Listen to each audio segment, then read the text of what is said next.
नमस्कार, मैं कुमार श्रीकांत आपका स्वागत कर रहा हूं और आज बहुत महत्वपूर्ण खबर। दरअसल बांग्लादेशी निकलता है आजकल मेरे मुंह से, क्या कहा जाए।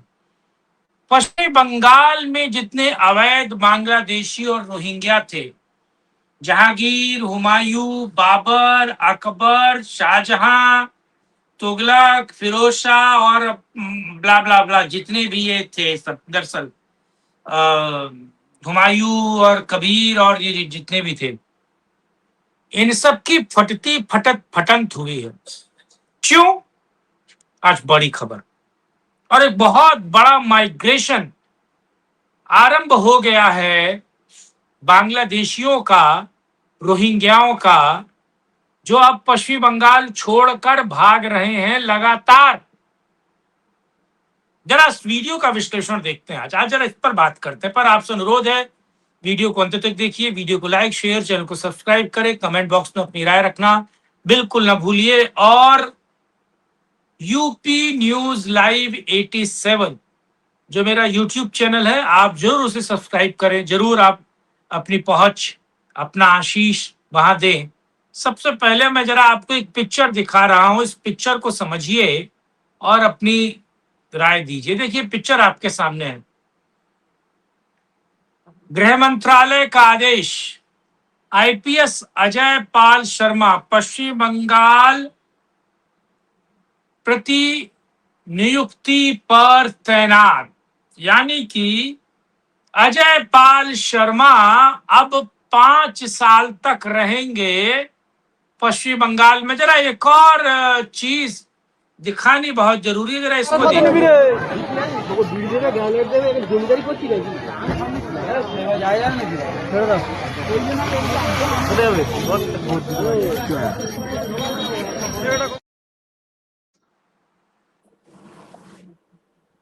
इस वीडियो में आपने देखा, दरअसल मुर्शिदाबाद, मालदा और पश्चिमी बंगाल से सटे हुए सीमा पर,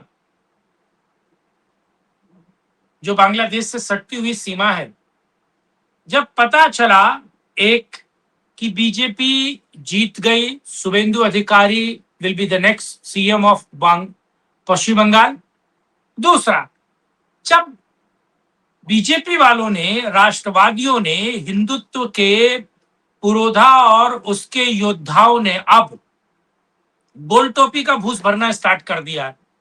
गोल टोपी जो पिछले 15 सालों में अपने आप को बाप समझता था, गोल टोपी जिसकी हिजारत या फिर कहा जाए कि जिसके तलवे में तेल लगाने का काम ममता बनर्जी करती थी, टीएमसी करती थी, कांग्रेस करती थी और लेफ्ट, कांग्रेस के बाद लेफ्ट पार्टीज करती थी। दरअसल जब उनको पता चला कि भाई कि बहुत हुआ, अब क्योंकि यहाँ राष्ट्रवादी सरकार है, क्योंकि यहाँ हिंदूवादी सरकार है, अब यहाँ सीएए होगा, यहाँ एनआरसी होगा। यानी कि बंगाल में अब सीए के द्वारा 1 करोड़ से ज्यादा मथुआ वाले लोगों की जनसंख्या जो है, उनको नागरिकता मिलेगी, पश्चिम बंगाल में मिलेगी। पश्चिमी बंगाल के वोटर होंगे, बीजेपी उनको देने जा रही है नागरिकता। खैर, मैं 1 करोड़ नहीं मानता हूं, मैं उसको 20 लाख मानता हूं, ज्यादा नहीं मानता हूं, 20 लाख में।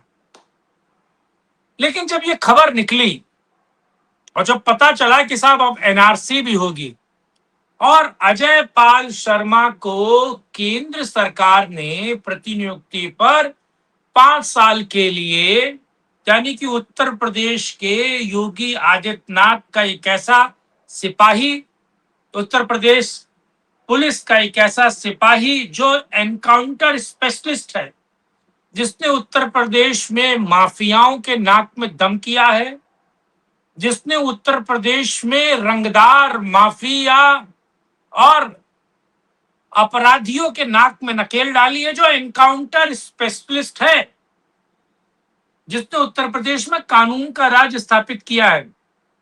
आपको याद है, जहांगीर के घर पर जाकर अजय पाल शर्मा ने जब जहांगीर को बताया कि यहाँ कानून का राज है और ज्यादा इधर उधर की, क्योंकि जहांगीर लगातार, आपको पता है वहां पर रिकाउंटिंग भी होगी, जहांगीर वाली जो रीपोल होगा 21 तारीख को, दोबारा वहां पर चुनाव होंगे और 24 मई को उसका नतीजा आएगा। 21 को चुनाव होगा और 24 मई को उसका नतीजा आएगा। लेकिन जब अजय पाल शर्मा, जहांगीर लगातार वोटर्स को धमका रहा था, बीजेपी कैडर को धमका रहा था, फेयर एंड फ्री इलेक्शन होने नहीं दे रहा था, अजय पाल शर्मा गए एनकाउंटर स्पेशलिस्ट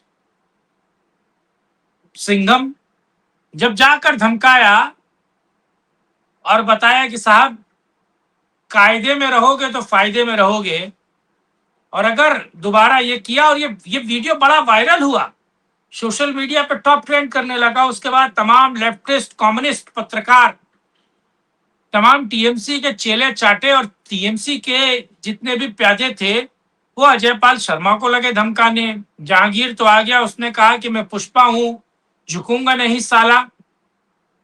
टीएमसी के स्पोक पर्सन आया और टीएमसी के स्पोक पर्सन ने कहा कि 4 तारीख को रिजल्ट आएगा और 4 तारीख के बाद अगर अजय पाल शर्मा वापस यूपी चले जाते हैं तो हम यूपी से उनको घसीट कर लेकर आएंगे पश्चिम बंगाल में, वेस्ट बंगाल में, और उनका इलाज करेंगे। और अब जब बीजेपी पूर्ण बहुमत में जीत चुकी है, अजय पाल शर्मा ने बंबू किया, कानून का राज स्थापित किया। न केवल कानून का राज स्थापित किया बल्कि वोटर्स के अंदर का डर निकाला।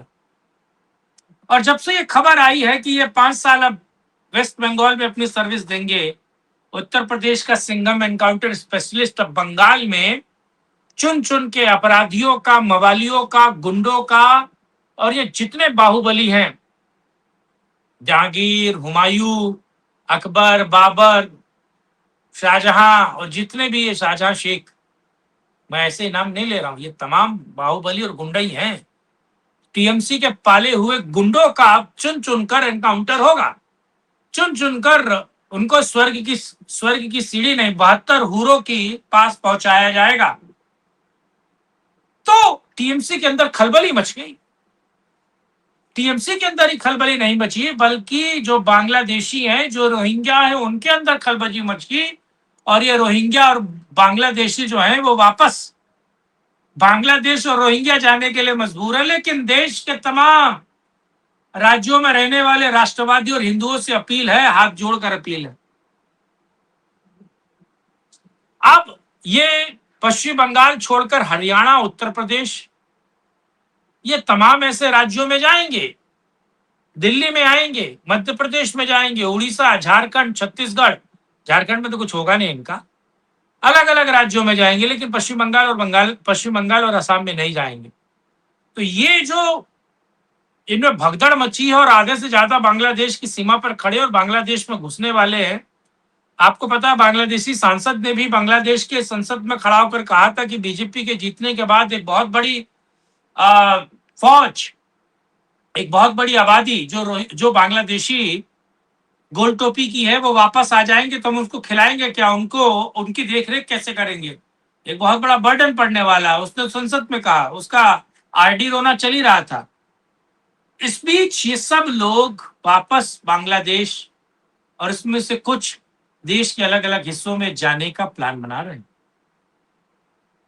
ये कितनी बड़ी खबर है, कितनी संवेदनशील खबर है, कितनी महत्वपूर्ण खबर।